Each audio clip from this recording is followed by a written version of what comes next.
Olá, vim contar mais um dos contos mais famosos do Stephen King, Ex-Fumantes, LTDA. Então, se acomode bem onde quer que você esteja e sejam muito bem-vindos ao Contos na Escuridão. Umedeceu os lábios, mais do que nunca em sua vida. Desejava um cigarro. Permita-me explicar o tratamento em maiores detalhes, disse Donald. Você não entende, replicou Morrison com fingida paciência. Não quero o tratamento. Decidi-me contra ele. Não, Sr. Morrison. É o senhor que não compreende. Não tem escolha. Quando eu lhe disse que o tratamento já começara, falei literalmente a verdade. Julguei que o senhor já tivesse percebido a esta altura. Você é louco, disse Morrison atônito. Não, apenas um pragmático. Deixe-me contar tudo a respeito do tratamento. Claro, replicou Morrison. Desde que fique bem claro que, tão logo eu vou sair daqui, comprarei 5 maços de cigarro e os fumarei todos a caminho da delegacia de polícia. De repente, percebeu que roía a unha do polegar, chupando o dedo e obrigou-se a parar. Como queira, mas creio que mudará de ideia quando conhecer o panorama geral. Morrison não replicou. Tornou-se a sentar e cruzou suas mãos. Durante o primeiro tratamento, nossos agentes manterão o senhor sob constante supervisão, disse Donald. O senhor talvez consiga perceber alguns deles. Não todos, mas estarão sempre com o senhor. Sempre se eles virem o senhor fumar um cigarro. Receberei um telefonema e suponho que me trará para cá e fará o velho truque do coelho, disse Morrison. Tentou parecer frio e sarcástico, mas de repente sentiu-se horrivelmente amedrontado. Aquilo era um pesadelo. Oh, não, respondeu Donald. Sua esposa receberá o tratamento do coelho. Não, o senhor. Morrison fitou o umedecido. Donald, sorrindo, o concluiu. O senhor assistirá. Depois que Donald o deixou sair, Morrison andou durante 2 horas completamente atordoado. Outro dia bonito, mas ele nem percebeu. A monstruosidade do rosto sorridente de Donald apagava tudo o mais. Veja, dissera Donald. Um problema pragmático exige soluções pragmáticas. O senhor deve entender que, no fundo, zelamos por seus melhores interesses. Segundo Donald, a Ex-Fumante LTDA era uma espécie de fundação, uma organização sem finalidades lucrativas, fundada pelo homem cujo retrato estava na parede da sala. O cavalheiro fora extremamente sucedido em vários negócios da família, inclusive máquinas caça-níqueis, estabelecimentos de massagem, jogo do bicho e um ativo, embora clandestino, comércio entre Nova York e Turquia. Morte Três Dedos Minelli fora um fumante inveterado, na faixa dos 3 maços por dia. O papel que ele segurava no retrato era um diagnóstico médico: câncer do pulmão. Morte morrera em 1970 após dotar fundos da família a Ex-Fumante LTDA.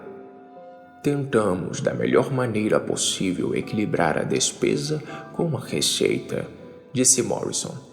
Mas estamos mais interessados em ajudar nossos semelhantes e, naturalmente, existe uma importante questão de isenção de impostos. O tratamento era horripilantemente simples. Na primeira infração, Cindy seria trazido ao que Donald chamava de Sala do Coelho. Na segunda infração, Morrison receberia a mesma dose. Na terceira, ambos seriam trazidos juntos. A quarta infração revelaria graves problemas de cooperação e exigiria medidas mais drásticas.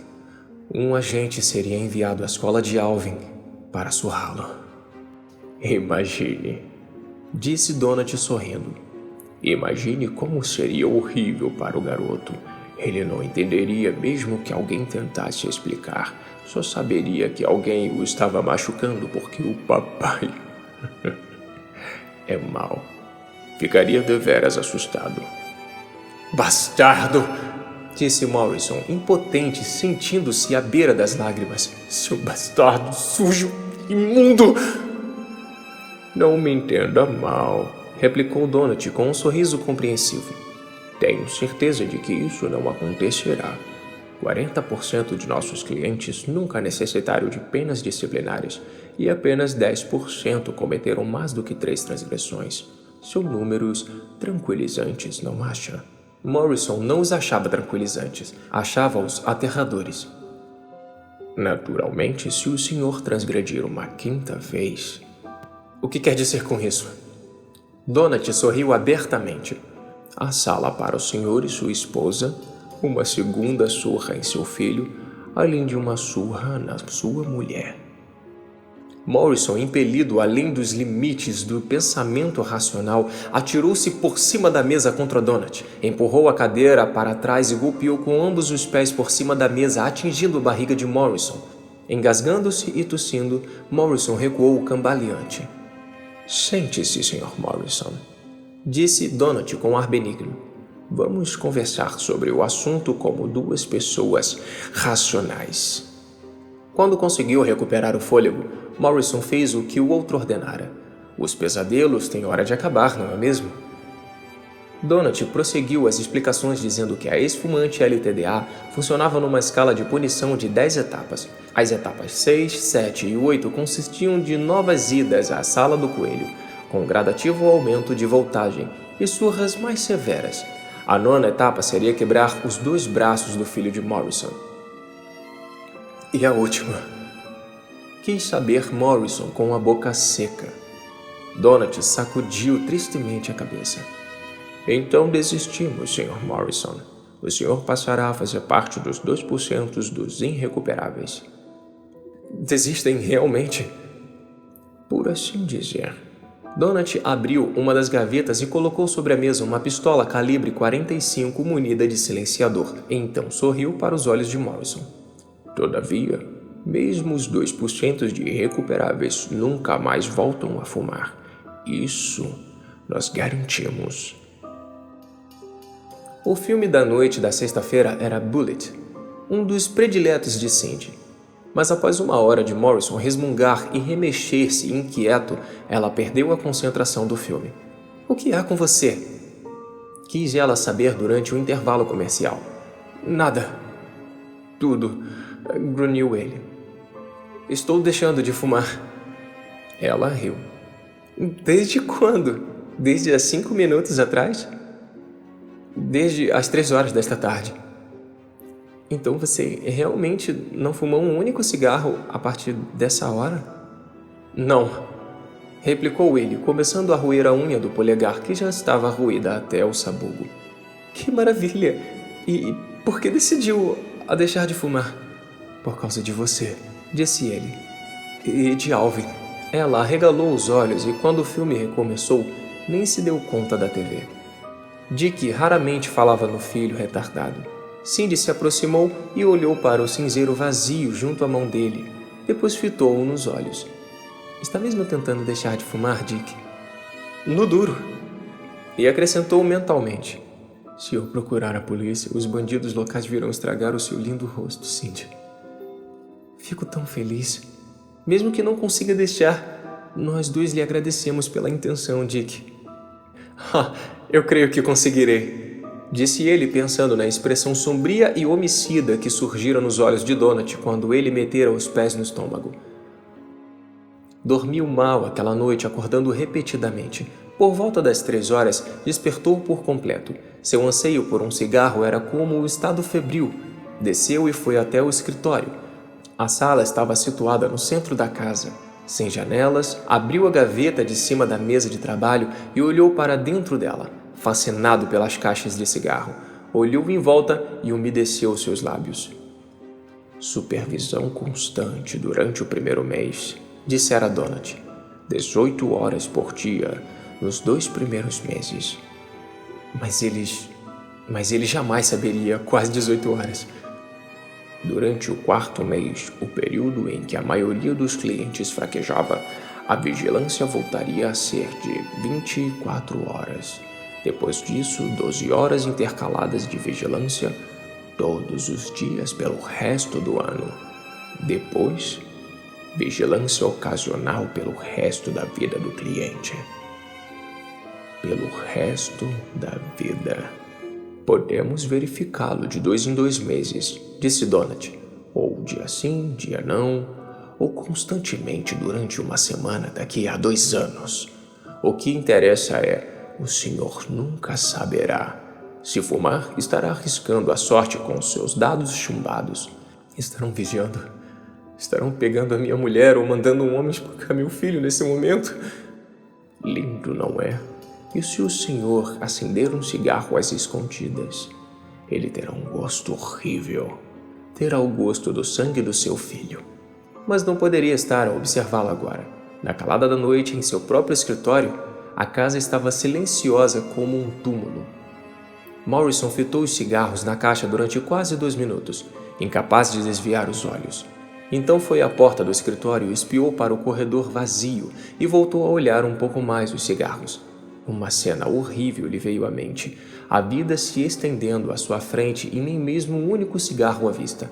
Como, em nome de Deus, poderia fazer uma boa apresentação de campanha a um cliente recalcitrante, sem nenhum cigarro queimando displicentemente entre os dedos enquanto ele apontava para os gráficos nos layouts? Como poderia enfrentar as intermináveis exposições de jardinagem de Cindy? Sem um cigarro? Como seria até mesmo capaz de levantar-se pela manhã e encarar o dia sem um cigarro para fumar durante o café da manhã enquanto lia o jornal? Amaldiçoou-se por ter se metido naquilo.